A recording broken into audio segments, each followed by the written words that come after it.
Hello, my lovelies. Welcome back to my channel. I am Kelly Lee, and on this channel, I talk about everything spirituality and witchcraft related that I do in my everyday life, as well as aromatherapy, herbalism, and tarot. Today's a little different. I'm going to be talking about what it means to me to be a modern witch. Disclaimer, this is for me. I'm not talking about anyone else or how they should or shouldn't be a witch.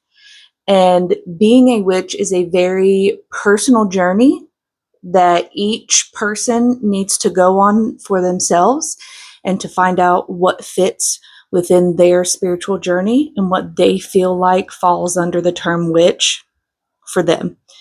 But this is mine, okay? Number one, I feel, for me especially in this day and age, in the year this hellscape of 2026, being a witch is inherently political. If you are silent, you are complicit. So I just want to start this off by saying, fuck Donald Trump. He is a racist, pedophilic, 34 count felony. Felony? Yeah. That should not be running our country. He got us into a war that makes no fucking sense. Everyone is struggling just because he wanted to hide the Epstein files. It has been proven in a court of law that he has raped before. 3 times now, a court has said that he has done this. It has been given conclusive evidence that he raped a 13-year-old girl. But yet, he didn't do it. I am pro-choice, pro-LGBTQ+, pro-immigrant. I'm pro I am going to be a person who speaks up for the people who cannot speak for themselves. I am a safe space for people to come and talk to and to just be around and to, just a safe space. I feel everyone has the right to live their life the way that they want to live them, as long as it is not hurting anyone else. Everyone is consenting adults. I don't know why that is like a crazy concept nowadays, especially with these white old man Republicans. But everyone should be able to live the life that they want without interference from anyone else. Again, as long as it's not hurting anyone else, as long as everyone is consenting adults, as long as everyone is informed, what have you. So this next one is kind of like a hodgepodge of a lot of things. I have written down on my notes, educating yourself and others, but also like spreading misinformation, having the courage to be wrong and learning from it. In this day and age of being online and having so much information available to you, and I say information, whether that be the wrong kind or the right kind, because everyone has a computer at their fingertips now, and they can say whatever they want to say without any resources to back it up, anything to confirm what they're saying. Excuse me. And spreading misinformation about either being a witch or witchcraft practices or things like that. It is just not okay. In this day and age, the internet is free. You can search up anything. You can find credible resources on anything. So for people to be so blatantly ignorant and so blatantly spreading of misinformation is so frustrating. And I just always feel it is only right to call it out and to help these people to stop doing it. Like, there's no reason for it anymore. We live, like, information is at our fingertips. Like, look it up. And if you are constantly like, and I'm not telling anyone not to like seek out information, like from people, or, like if you come to me with, like a singular question, I'll answer it. But it's the ones who constantly seek information from other people without doing research on their own. Those are the ones that I'm talking about. Being vocal about being a witch. To me, I'm 38 years old. I've been pretty much an out and about witch since I was about 18, 19 years old. I've been doing tarot and practicing witchcraft since I was about like 13-ish. I'm 38. I'm almost 40. I've been doing this for a long time.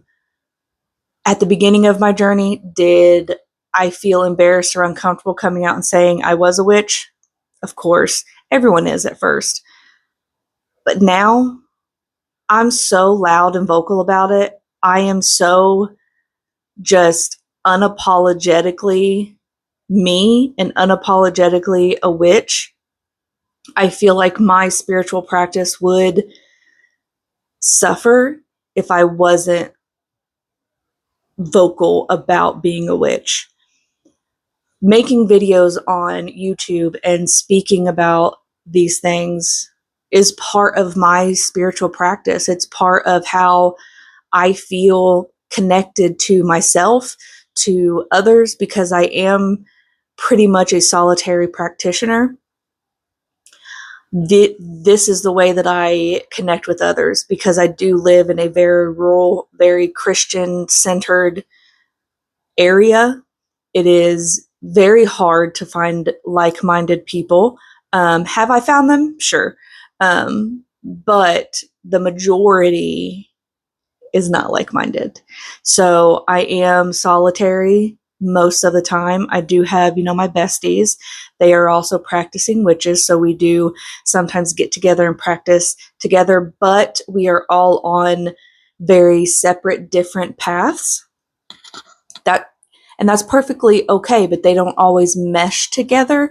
So we always have to plan a like witch night to where we hang out, talk about what we're currently doing, do some things together if it, like works out for us, but things like that. But I'm inherently a solitary practitioner. So making videos, like I said, and being a loud and proud witch does help me feel connected to my spirituality. Protecting nature and animals, or advocating for nature and animals. Again, in this hellscape of a world that we live in 2026, like Trump is about to say that bison can no longer be where they are living now. He is wanting to gut and decimate our national forests, and he is just wanting to do all of these things that is destroying our planet, and we only have one, and it is so beautiful, and we need more people to stand up and to fight for what's wrong. Like just here recently, all of these beagles that were rescued from Ridgeland laboratories. Like there's no reason to be doing this again in this day and age. We're in 2026, people, and these beagles are so traumatized. They're tattooed in their ears. They were only known by a number.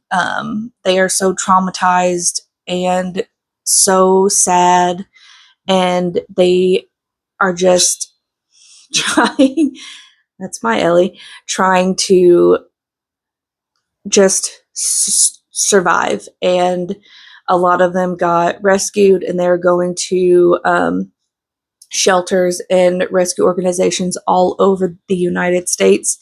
And you can adopt or foster one of these wonderful animals. I know I've said this before. Beagles are like my favorite dog. And one of the reasons they are used in lab testing is because they are so gentle and loving, and they don't fight back. So for me, as a like nature green witch, protecting and advocating for nature and for animals is a big thing for me, and is a part of my spiritual practice. Next is not falling for the trends of witchcraft online. I just want to say witch talk on TikTok is pure fucking chaos. There are a few gems in there, like Alex Reed's Tarot, and there's a couple others, but most of it is fucking chaos. Like, and this is just me. I shuffle my cards, or like my tarot decks. I'm not rough on my decks. That's why my deck that I've had for like 20 years isn't that beat up, because I don't put it through the ringer. And there are some like tarot readers on TikTok that will just throw cards in the air and catch one, and that's, the reading that you're going to get. Or they shuffle them so roughly that they're literally like bent and they don't like lay flat on it's just, and the misinformation that is spread and the cultural appropriation and just all of this just craziness. Like here recently, white MAGA witches were saying that they were doing voodoo and hoodoo, and as we all hopefully know, voodoo and hoodoo, they are closed practices. Okay? You cannot, also, that is a person of color practice. You cannot just say that you're doing voodoo. Like, that's not how it works. There are open practices, but there are closed ones. And the closed, you have to take the proper steps. You have to talk to, the proper people. You have to go immerse yourself in that culture. You cannot just say, hey, I'm doing this. That's not how it works. Especially white MAGA, like I just don't understand how they thought that that was like a good idea. But if they have nothing else, it's the audacity, Other trends of witchcraft are, falling for the whole, like, you have to buy this or you have to buy that. That's always kind of been a trend, where people will try to tell you that you're not a witch unless you have, like a cauldron, or you're not a witch unless you follow the Sabbats, or you're not a witch unless, you follow the phases of the moon and you do, like full moon and new moon rituals every month. And that's your spiritual practice and your path of being a witch and practicing witchcraft is a very personal one. It's a very individual one. That's what I like most about being a witch, is that I can do what feels right for me, and I can not do what doesn't feel right for me. Do I follow the Sabbats? I enjoy reading about them and I enjoy knowing when they're happening, but do I do big rituals on the Sabbats? No. Full moons, new moons. In my ritual planner, I do have like full moon and new moon tarot card drawings that I do. But do I do like rituals? No. Like I've said in past videos, I do have chronic illness, chronic pain. So I usually have to save up spoons to be able to do really big rituals and things like that. So I do small ones. That's why part of the reasons why I love tarot so much, because I can do small little tarot readings and feel connected. Let's see what else. So those were the main topics that I wanted to touch on, but I just want to say, let me know what being a modern witch means to you. And again, this is for me. This is how I, in my opinion, how I feel what it means to be a modern witch for me. If that looks different for you, that's okay. But I just wanted to come on here, chat for a little bit, have just like a stream of consciousness, and just chat about it. But let me know what your thoughts on being a modern witch are. I would love to hear them. I would love to hear what you do, or what you think about what I've talked about here. But if you have stayed till the end, thank you very much. I really appreciate it. I wish you all nothing but blessings and growth, and I will see you next time. Bye.